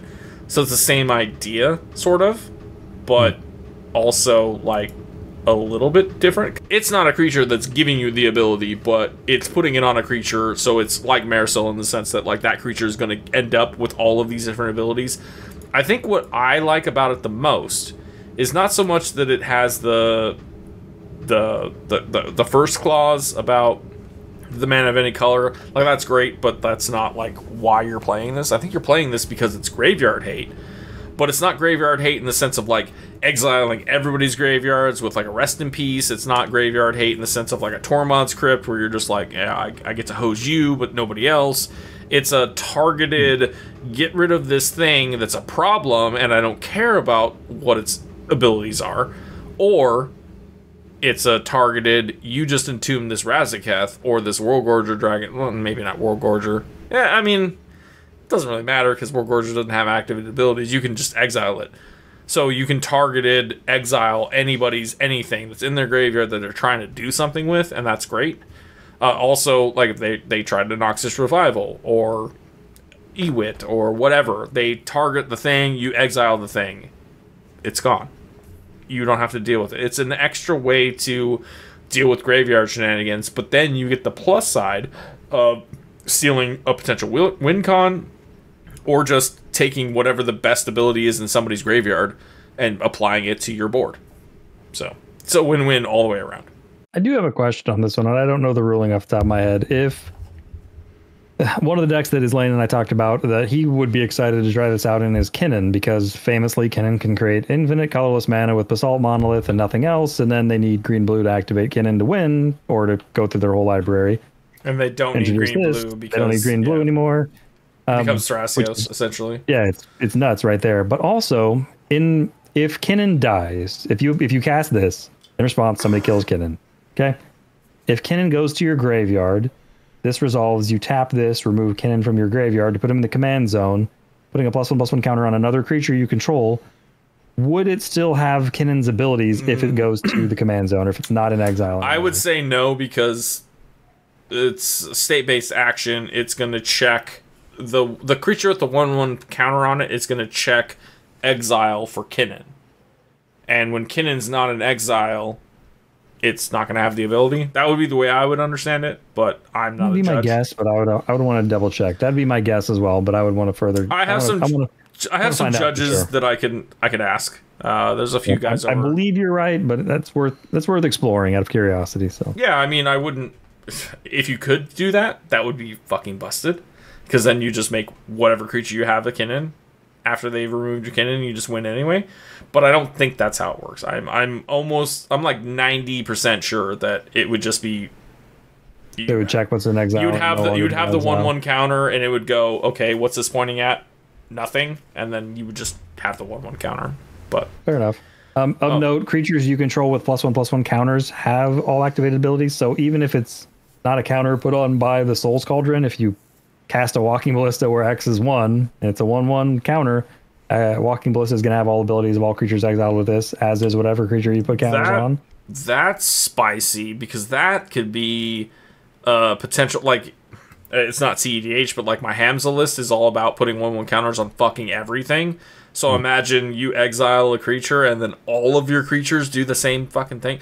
Obviously, it has to be an activated ability, so there's only certain ones that are going to apply. Sure. But even if it's just a fucking Llanowar Elves, now all of a sudden every single one of your creatures is a mana dork? That's fucking busted. It's kind of interesting. There's also the ones that like all those weird untap mechanics like a Pilipala, where you can exile something that taps. You know, if you exile a Priest of Titania, then you exile a Pilipala, then boom, you have infinite. I mean, I don't know, we're in Christmas time here, but right, but then you can even go as far as like just land untappers. Like now you have 15 land untappers, and they just untap, and it's usually target land. It's not Arbor Elf is target forest, but like almost all the other ones are target land. So you're just like Gaia's Cradle, tap for like 5, untap, tap for 5, untap, tap for 5. Like Yeah, you can do now some you weird have an shit. infinitely big finale, and you just, well, you tapped all your creatures, so you're fucked. But you know, we're exploring weird possibilities here. But yeah. Being legendary, you can untap this with Manamo, School of Water's Edge, so you know you can snag 2 things. Fuck, I didn't even realize it was legendary on top of that. That also makes it more relevant in the same list that we've been talking about that are, you know, legendary matters. Yeah. There's a lot of different things. So the more that we talk about this, the more I am kind of in agreement that this may be one of the best cards out of the set, and I didn't really see it that way until we talked about it. That's the problem with these spoilers, is that the spoilers come out, everybody's hyped, everybody's chattering, and I'm just like ignoring most of it and just like, whatever. I'm gonna look at them when I get a chance. And then, you know, spoiler season ended, and then I looked and I was like, yeah, I like this, I like that, whatever. But I'm just looking at, like, the first time you read it, I feel like your brain doesn't process all of it. You're just like, okay, that's fine, but And then when you talk to somebody else about it, you go bouncing ideas off of each other and get to a point where you're like, holy shit. Like, look at all these things that we just thought of that this could do. Like, wow, this is way better than I thought it was. Yeah, this card does a whole hell of a lot. It could, again, it could be an instance of it does nothing if they don't have a card in the grave to exile, but it does have the ability. So where this is also nice, if someone casts a Null Rod, this is in play, it's not completely shut off. You still have the ability to activate creature abilities as a static ability with using mana of any color, so that's huge. That's true. It's not just dead. So this card is pretty powerful. I'm coming around to it more and more. I mean, I'm with you. This kind of feels like the One Ring last time, where we were both like, right. It's kind of whatever, and then like in practice we've seen it, and it's like, oh, it's actually pretty good. Cards pretty bunkers, turns out. Yeah, I mean, and again, it's part of it is Jesus. There's so many cards that they release at such a high pace. We all have lives outside of the card game, unless we're super lucky and only have to do the card game. So, you know, you try and keep up with and figure it out as you go. But this card is definitely, it's definitely one I'm going to try in something. I don't even know what the hell deck yet, but I'm going to try it in something. Maybe several somethings if I like it. So. I think I may add it to some considering piles as well. Hell yeah. So we're coming down to the last, where were we at? Top 3 now? 3. Yep. And this, I mean, again, not in any particular order, because Agatha's Soul Cauldron might be number 1. Who knows? Could be. Not number 1 in my heart, but number 1 possibly in play. Who knows? Moving on. And this one is one you might have seen if you watched a recent video. One of our regulars, the Rev, played. It is Rowan, Scion of War. Ugh. Black, red, and a colorless. It's a 4/2 legendary human wizard. It's got menace, which is weird that they put menace on it. Anyway, we'll get to that. Tap it. Spells you cast this turn that are black and or red cost X less to cast, where X is the amount of life you lost this turn. Activate only as a sorcery. Why the hell they gave this menace when you're not going to want to attack with the damn thing? You're going to want to turn the son of a bitch sideways. Whatever. Go on. Yeah, it's weird too because it's a card we're not going to talk about. But the will, the counterpart essentially is Azorius, and it has vigilance. Keywords make sense. They're part of the color pie. They are what they are, and they only usually appear here and there. But yeah, this one wanted vigilance a lot more than the will does. But I digress. I think they both want vigilance, but hey, sure. I mean, they could have given it a million things. They could have given it death touch. In seeing it played, the couple games that we saw, it was only used for its additional effect on the tap a couple times. So there were times where it maybe wanted to do the thing where it swings in for 4 and with the menace. Like, I guess it's there as a backup.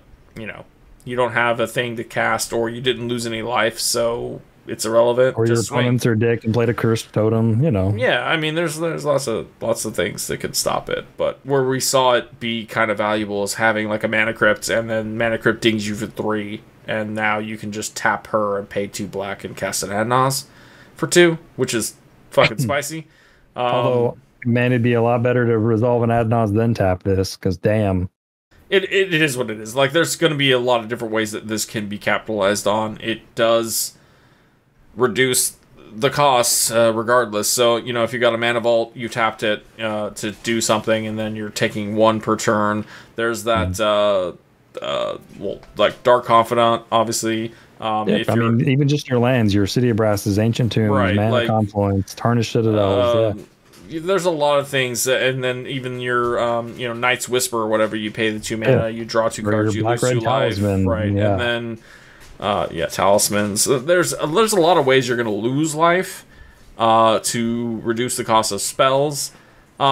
Where I saw what Rev was doing was kind of more of like quite a few like X cost spells that they were hoping to like do some damage to themselves and then get some cost reduction so that they could do bigger amounts of damage to everybody with that. It didn't seem very successful. I don't think I would lean towards that myself, but it's a personal choice, and I think it's a very interesting Turbo Rakdos kind of direction to go with it. I mean, like you said, there's so much in black and black-red, like Treasonous Ogre, etc., where you're going to lose life to activate mana abilities a lot of times. So then this is just making all of those crazy cheap. And if you do happen to rip off an Adnaz or a Peer into the Abyss, whether you use this to cast those to make them cheaper or you resolve those, then holy hell, this thing taps for essentially like a bajillion mana.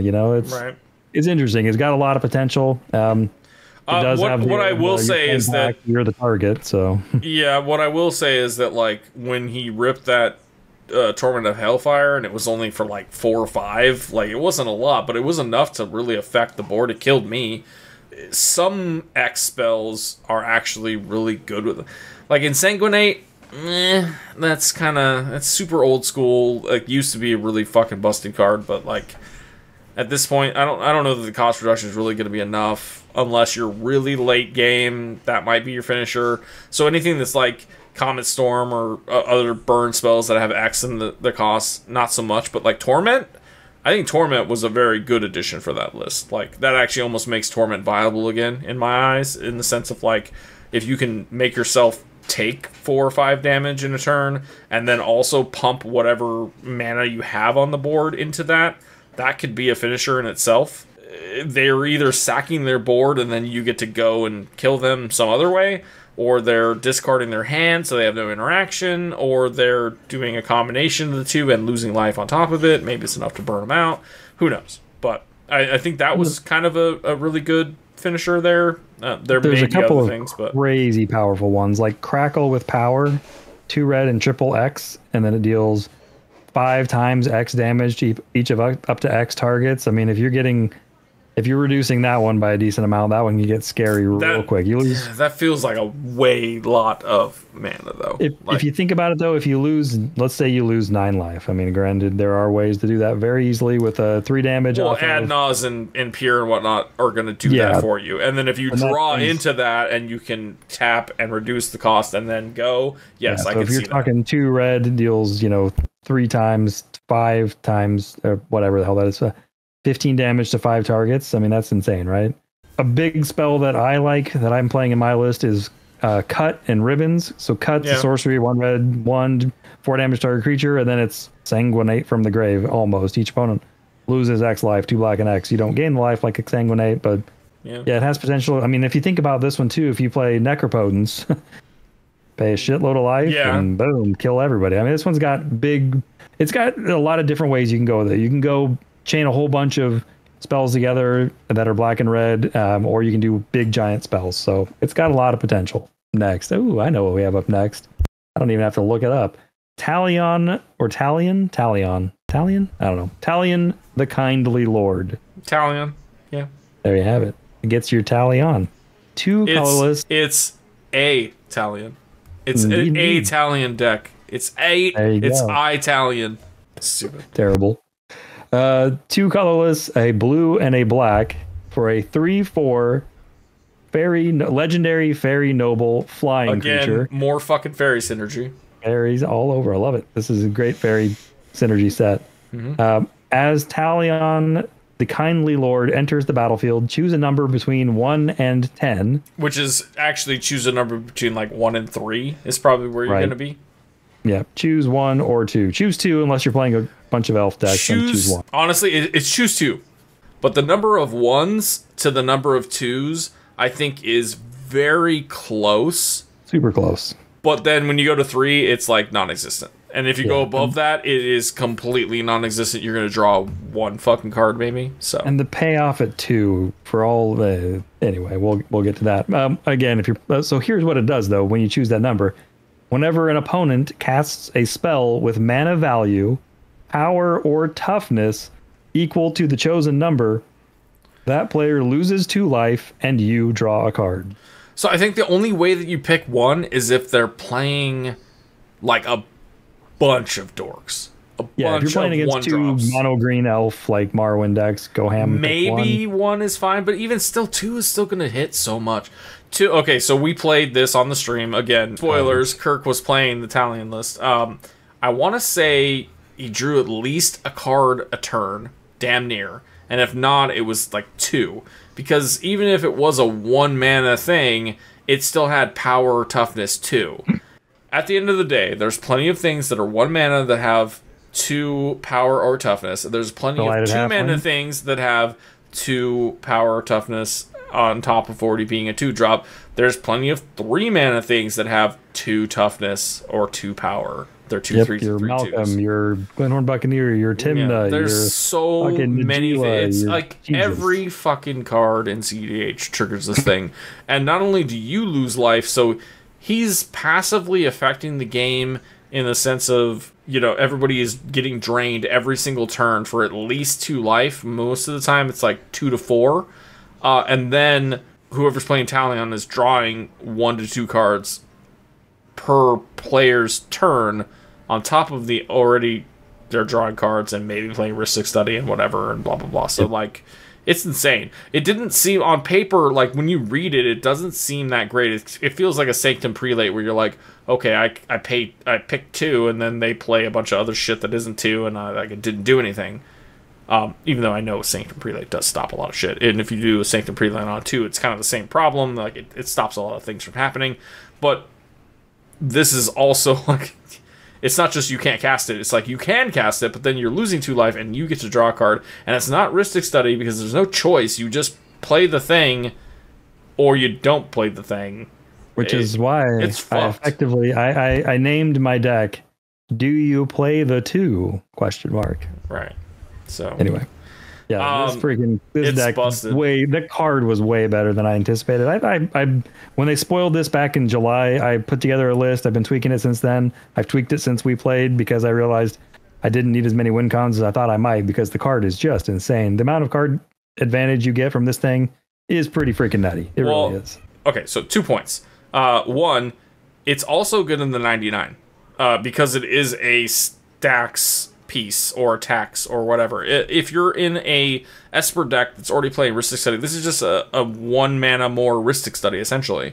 It does cost a lot, but you know we're still playing Smothering Tide and shit that's 4 CMC, so like there's Lidvala and blah blah blah. So like there's a lot of options, and the game has gone from excluding 4 drops and above to including quite a few of them because of the amount of ramp and other things that we have to get there. It's fine. Like, you can still... I mean, you cast it on turn 2 both games we played with ease.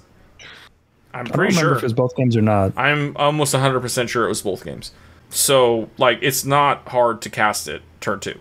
And it really isn't. It can be cast turn 1 if you have a land, a Jeweled Lotus, and the right rock. Yeah. So, like, it's an amazing commander. I wish it was, like, a 3rd color, just to make it a little bit more resilient, but, you know, Dimir is still not bad. If it was Grixis, like, holy shit. Even Esper would be great. It's already bonkers. Yeah. You know what's funny is I'm tempted to throw, like, Virtue of Knowledge in this deck to try it, because then when I cast him and he ETBs, I get to pick 2 numbers, but I didn't. Thinking about it. You could put the Panharmonic on it, and you could do a lot of shit. A lot of shit. There's Lane already loves this card. Spoiler alert, everybody. I think it's great. It's powerful. I'm already considering putting it in Tivit. I've been thinking about maybe put it because I rebuilt Zur. Thinking about putting it in there. It does a lot of work, and it's good in the command zone. It's good in the 99. Yeah, it's just a powerhouse. It's pretty good. I mean, the two damage is no joke. It adds up. Well, it's also a fucking 3/4 flyer. Why the fuck is it? Like, I could see a 2/1 maybe. it's a 3/4 on top of that. Like, it doesn't get blown out by a bolt. It doesn't get hit by hardly anything that sees play. Like, yeah, a dismember maybe, but like, or swords obviously, but like, man, it doesn't die to anything that says non-black creature. Yeah, so that's true. that eliminates a lot of the removal in the format. Like, it's busted. Potentially the best or one of the best commanders in the set for sure. Yeah, I think it's arguably one of the best Dimir commanders. Legitimately. I mean, it is better. I would play this over Vohar. I would play this over quite a few of the cards that have come out recently that can still... Because as long as you're in Dimir, you always have Thoracle. You can do a Dramatic Scepter bullshit. There's a lot of different things that you could do to win in these colors. You have Mean Bet to steal other people's shit. You have Praetor's Grasp, blah, blah, blah. So, like... I like that this doesn't require... There's so many Dimir Scepter combo commanders. I'm really happy they printed one that's not that finally. For real. So I think, like, where do you think this ranks versus like Nimrus? That's a very... I think it's better. Nimrus costs 5.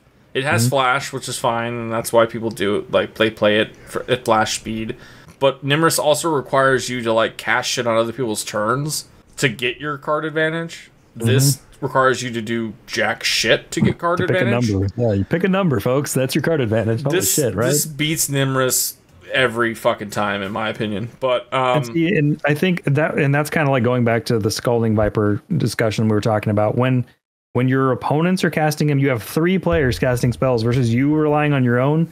The card advantage just steamrolls and it just snowballs out of control sometimes. With this commander is very good. I think it'll see some play for a while to come. I really do. I think you'll start seeing this even in CDH tournaments. I really do. I also think you're going to see it in the 99. Yeah, if you're not in a turbo deck and you're not looking to play an Adnaz, probably this is probably something to look at. Yeah, if you're in something kind of mid-rangey, and I feel like Tivit isn't, like, my list runs Adnaz, but a lot of them don't, and it's something I've actually considered cutting. And it's not something where you really need to turbo into anything. What you need to turbo into is Tivit, obviously, and then some sort of tutor to get you your Times Eve. And then, but even with Tivit, if you get 3 treasures, you could cast this damn thing afterward pretty easy, right? Like, God. Right. Yeah, I'm currently on Adnaz in my Tivit list, and I might switch it to this and try it. I mean, this. Yeah. I've been considering putting the One Ring in too, just to have that extra. As much as I don't think the One Ring is better, if you're on Turbo Nas, the One Ring is shit. It doesn't do anything for you because you're already trying to go for this huge card draw engine. But if you're on mid range or you don't care about, if you're just on anything but Turbo, the One Ring and this and some of the other stuff like Esper and Ristic and Mystic and blah blah blah, if you can have all of those, which you can if you're an Esper, you can have all of the white card draw, all of the black card draw, all of the blue card draw. Like, Esper is kind of coming up right now because as much as Breach and Dockside like made red really fucking good, and Grixis decks aren't hurting or anything. Like, I think honestly, like, if you can be, I guess, Blue Farm is like the thing. Like, if you're on Blue Farm, you've got all of it. Because green really doesn't add anything to the game plan. Like, you don't care about green. A lot of people are comparing this card to Rhystic Study in the Command Zone. I think it's a favorable comparison. I also think it very much compares to, like, the One Ring in the Command Zone because it costs 4 mana. I think it's going to draw you more cards than the One Ring unless you have serious, like, some kind of Seedborn Muse untap bullshit going with the One Ring aside. I think this is going to draw you more cards than the One Ring. Sure, it doesn't afford you the protection that the One Ring does for the one turn cycle. It's also not dinging you for damage every fucking turn. That's true. And it gives you a big old 3/4 flying body, which blocks pretty well and also attacks pretty well. So, yeah, I think this card is comparable to One Ring, and anything that's comparable to that right now is pretty damn solid. I think for me, it's more of a 99 card than a command card, because just because I don't want to be in just Dimir. As much as, you know, I play Yuriko and I play some other stuff that is, but like I said, I think this in an Esper deck that already has like everything going for it, and this is just another advantage piece, makes it feel really good. Like I said, I'm really seriously considering putting it in Tivit, cutting Nas, put the One Ring in, and having, you know, the Advantage Engine City. Just, yeah, like at some point you're going to draw one of these pieces that's just going to fucking draw you a bunch of cards, and in Tivit, like, literally you just need to get that mana to cast him, and you've already got the card advantage on top of it. But like all of those other pieces of like, just say you just didn't draw the right lands or the right rocks to turbo out Tivit, you get one of these pieces and then you draw into all of the other pieces you need to play Tivit, and then you go. Or you draw into the tutors to get all the other pieces and just, don't give a shit about Tivit or whatever. Leave it in the command zone him. Yeah, exactly. This card is pretty damn good. I was excited when I saw it printed. I brewed a deck immediately because I thought this is one I'll probably build from this set. From what I had seen at that point, it was one of the early spoilers. Yeah, might have been the first spoiler. I don't know. I saw this. I liked it. I brewed a deck. Playing it, it's more powerful than I anticipated. Truthfully, honestly, when I saw it, I was like, yeah, I can see why it's good. But then I paid no mind, and then playing against it was like, okay, this has got legs. Out of the command zone, it definitely has legs, and then even just being able to play it in the 99 of a deck that can use it as an additional advantage piece is great. Yeah, and in the 99, I always love to point out, it pitches to Force of Will or Force of Negation. So there you go. Yep. What's the last one? Up the old Talion here. Let's go with my pick for probably the most format defining across the board card, and one of the best cards in CDH in this set. It's Beseech the Mirror. Black, and a colorless, so it's a brutal casting cost. It's a sorcery. It's got the bargain mechanic. Search your library for a card, exile it face down, then shuffle. If this spell was bargained, you may cast the exiled card without paying its mana cost. If that spell's mana value is 4 or less, put the exiled card into your hand if it wasn't cast this way. So, 3 black and a colorless, demonic tutor to your hand. 3 black and a colorless, sack an artifact, an enchantment, or a token. It's a demonic tutor still, or you can go find a CMC 4 or less and also then cast it for free. The issue I had with this card is the 3 black pips. I don't know that this replaces any of the tutors we already have if you're in like 3+ color black decks.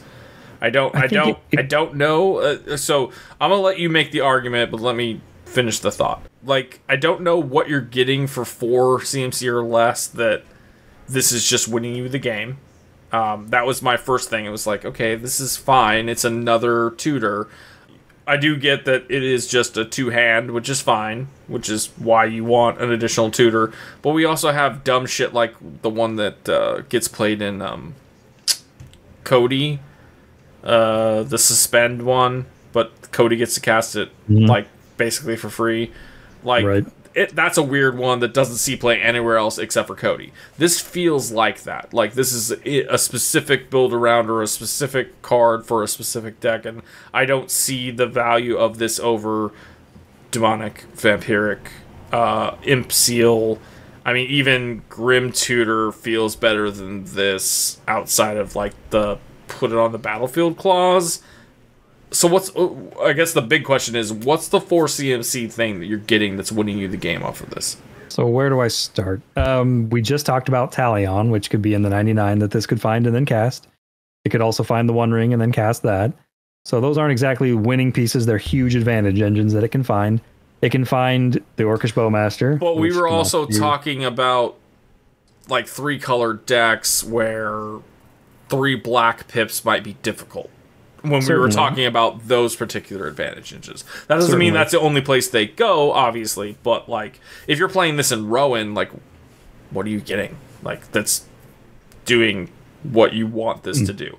What my problem is that, yes, I think this could be a staple, but I don't know that it's a staple because I don't know that it's played in every black deck like the other tutors we already mentioned. Fair. The way I also look at it, it's very similar to a Diabolic Intent to me. If you're, or Grim Tutor's another example, that's great, right? Diabolic Intent, while it's an amazing card, there are some Grixis and other black plus decks that are cutting it because they don't have a high enough creature count where they can reliably cast it and sack a creature. Yeah, if you're not on a farm list, you don't have the creatures to play it. So yeah, I don't play it in decks where I don't. If I'm like 15 or less creatures, I'm probably not playing Diabolic. And so this does have the upside of being able to sack other card types, so I get that. Yep. The fact that this can find anything and put it in your hand is great. Where I think it's a huge advantage piece is, and I'm not looking for it as a tutor to find a win con always. While it can find the Thassa's Oracle and play it. If you have an extra black pip up to cast your whatever, or a green to activate your Hermit Druid or whatever you're doing. Sure. Where I look at this is it's 4 mana and you sack an artifact probably, or a token, or an enchantment, weirdly. I mean, if you're getting rid of your Mystic Remora the next turn... You might want to get rid of your Necropotence. I can see that. Yeah, there you go. Necropotence, great example. Perfect example of line shit.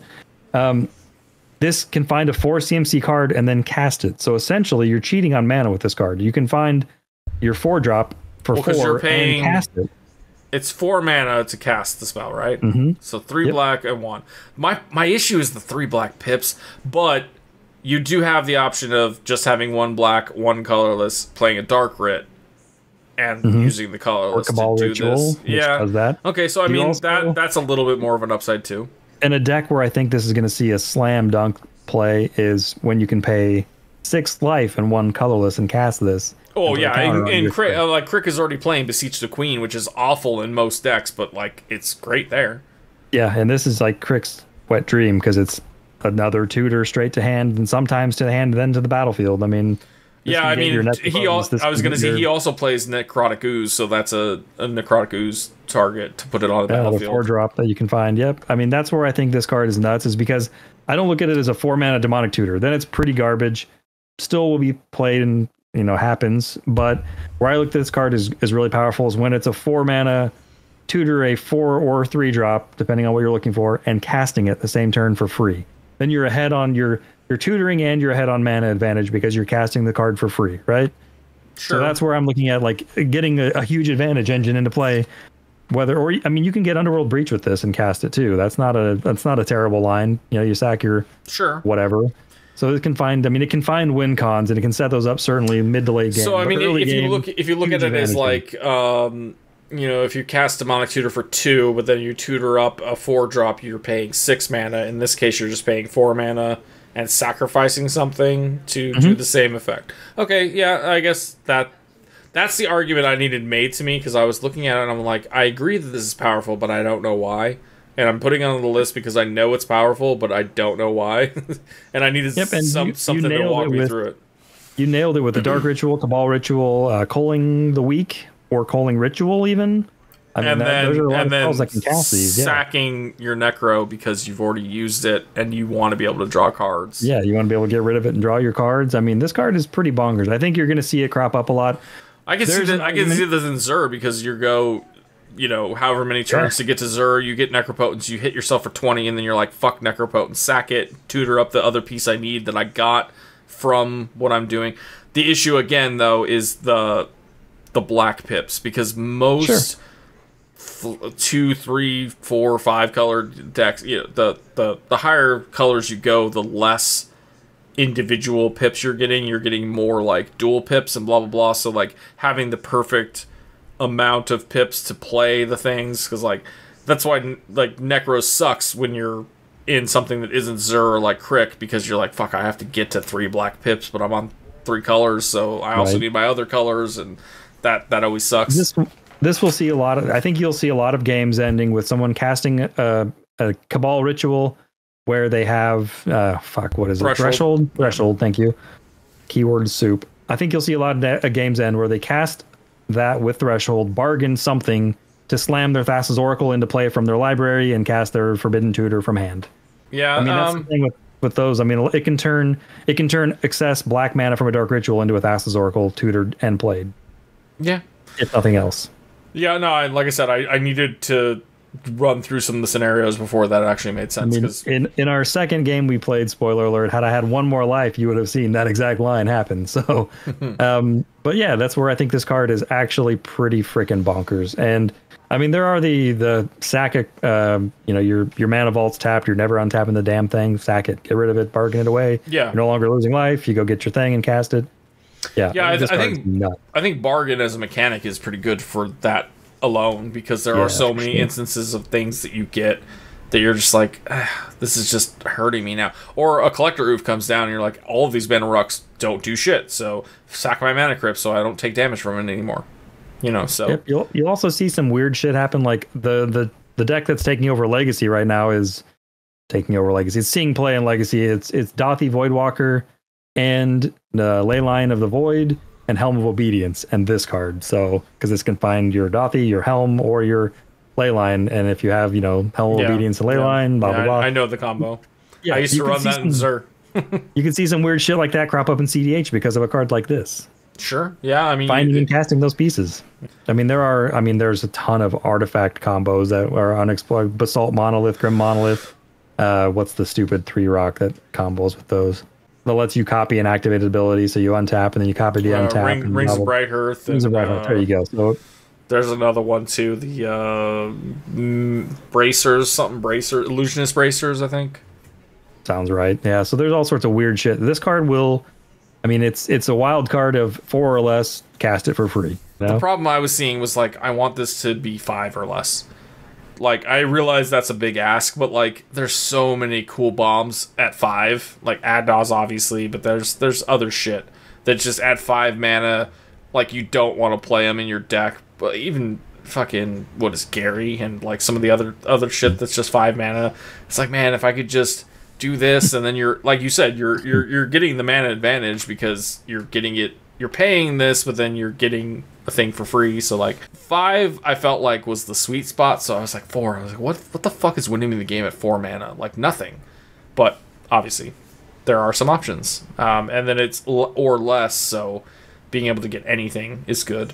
I still hate the mana cost, but it is what it is. Like you can find workarounds, and it will be able to be played in a lot of decks. So yeah, I think you've convinced me. Yeah. The big downside to this card, obviously, besides the mana cost, is it is finding and casting the spell for free. It's a similar kind of thing. It's 5, it's blue-green, and 3, and then whatever colors of pips you play into it, you can find I think it's artifact or creature with CMC that or less, and cast it. Here, hold on, I've got it right. Bring to Light, there it is. Yeah, that's the one. Bring to Light's got Converge. Green, blue, and 3. Converge, search your library for a creature, instant, or sorcery, so I can't even find artifacts or enchantments. Creature, instant, or sorcery. Convert a mana cost less than or equal to the number of colors of mana spent to cast Bring to Light. Exile that card, shuffle your library. Then you may cast that card without paying its mana cost. Bring to Light is a very strong card. I don't think it sees enough play. This card is better than Bring to Light because it can find anything. Yeah. It can find artifacts, enchantments, creatures, instants. I mean, sorcery. Obviously you got to be in the colors, but yeah. Sure. But it does have that downside. If you're dark ritualing into your bargain or into your Beseech, you find a card, you cast it, you get Mindbreak Trap blown out a little bit, which does suck a little bit. But you know, hey, Mindbreak Trap is a card. Yeah, I mean that's CDH, no risk, no reward. So that pretty much wraps up what we had for our top 10, plus a shit ton of honorable mentions. The set. Again, it kind of felt underpowered, but the more that we looked at these things, and especially just having this conversation today, like I feel like some of these cards that I was undervaluing are actually a lot better than I thought. How many of these are going to see a ton of play? Who knows? We'll see. I think there's at least a couple that we put on our top 10 here that will see, you know, that tutor, the Agatha thing, a couple of the commanders. I think a lot of these are going to see some play, but even some of the honorable mentions are going to see play in maybe more than just one deck, but you know, us trying to figure out exactly which all of those may have been is difficult. Some cards just kind of scream out to one commander and that's it, but then you know, later on down the road you're like, oh yeah, it actually works for this one too. So we'll see. Again, hopefully sometime next year we'll do some kind of looking back review and see if we were right or wrong. If you think we're right or wrong, go ahead and leave us comments below on the ye old YouTube video, and absolutely. Or if you think there's something we blew right past and missed, and we're idiots and missed it, let us know, please. Yeah, any feedback, always appreciated, and we will shout you out and talk about it on the next episode. We don't know exactly what's going to be planned next. We'll figure that out, but we'll see you guys in a couple weeks, and hope you enjoy playing with some of these new cards and building some new stuff and testing out some new cards and having a good old time. Thanks, everybody, for watching, and we'll see y'all soon. Take care, everybody. Laters.